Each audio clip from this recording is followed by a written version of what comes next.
लोग कहते हैं मुझे क्यों इतना काला बनाया, मेरे दांत क्यों ऐसे हैं, मेरी आंखें क्यों छोटी हैं, मेरा कद हुँ। क्यों छोटा है, मैं काला क्यों हूँ, मुझे दाने क्यों निकले हुए हैं, मुझे ये क्यों है, मुझे वो क्यों है। अल्लाह ताला तुमसे कह रहा है, लक़द खलक़नल इंसान फ़ी अहसनि तक़वीम, ए इंसान मैंने तुझे सारी जितनी मैंने मखलूक़ात बनाई हैं उन सब से खूबसूरत तुझे बनाया है। और तू कहता है कि मैं कोजा हूँ, मैं काला हूँ, मैं छोटा हूँ, मेरे दाँत ऐसे हैं, मेरा नाक ऐसा है, मेरे कान ऐसे हैं। मतलब अल्लाह ताला क्या कह रहा है? कहना चाहूँगा जब इंसान ये बात करता है ना कि मेरा नाक ऐसा है, मेरे कान ऐसे हैं, तो इनडायरेक्टली वो अल्लाह पे सवाल उठा रहा है कि अल्लाहु अल्लाह ताला अकबर! ने ये काम गलत किया है। गलत किया, अल्लाह ताला बिल्कुल। को ऐसा नहीं ऐसा बनाना चाहिए था।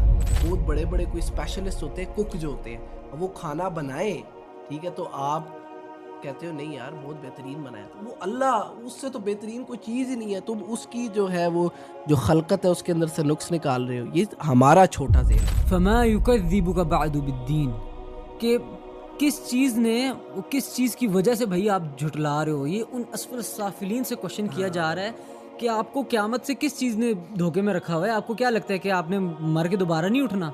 आपको क्या लगता है इंसाफ का दिन दोबारा नहीं कायम होना? गूगल पूरी एक्सप्लेनेशन के साथ हमेशा से नंबर 1 किस पर्सनैलिटी को बताता है? जो आपका कि हिसाब काफ़िरों ने, गोरों ने, ईसाइयों ने, यहूदियों ने, हिंदुओं ने, नसरानियों ने, सारों ने खुद कहा हुआ है कि दुनिया की जो सबसे बेहतरीन पर्सनैलिटी है वो नबी करीम सल्लल्लाहु अलैहि वसल्लम। सल्लल्लाहु अस्सलाम वालेकुम, माई सेल्फ हमज़ा शेख सबरवाल। और आज का एपिसोड जो है वो बहुत इम्पॉर्टेंट होने वाला है। किस तरह आप मेरे से सवाल करते हैं कि जब आप कुरान पढ़ते हैं तो कितनी खूबसूरती से वो आपकी टोन फ्रिक्वेंसी ऊपर नीचे जाती है।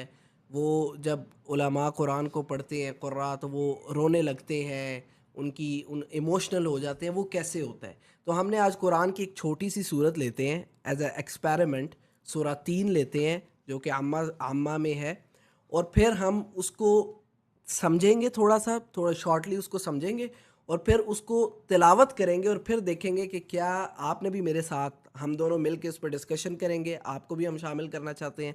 और फिर हम उसको तिलावत करेंगे, रेसिटेशन करेंगे और देखेंगे कि क्या आप समझ के पढ़ने से वो इमोशंस और वो वाइब वगैरह जो है वो आती है। तो आज है मेरे साथ अब्दुल बासित। अस्सलाम वालेकुम बासित। वालेकुम अस्सलाम वरहमतुल्लाह। अच्छा हमज़ा यहाँ पे हाँ, आपने कहा कि पहले एक्सप्लेनेशन करेंगे फिर तिलावत। मेरे ख़्याल से हमें पहले तिलावत करनी चाहिए, फिर उसको एक्सप्लेन करना चाहिए। लेकिन फिर उसके बाद एक एक्सपेरिमेंट होना चाहिए ना कि उसको जब हमने समझ लिया, फिर एक अब तिलावत अब होनी मुझे तो चाहिए। समझ आ रही है, ठीक है? तो ठीक है। मैं तो जब तिलावत करूँगा मुझे समझ आ रही है, लेकिन जिनको समझ नहीं आ रही वो एक दफ़ा समझ के फिर जब तिलावत करेंगे ना, और ये मैं आपसे भी करवाऊँगा, फिर ठीक है। देखेंगे कि वो जैसे गाना सुनते हैं तो बड़ी मतलब समझ आ रही होती है ना, डायरेक्ट समझ आ रही होती है।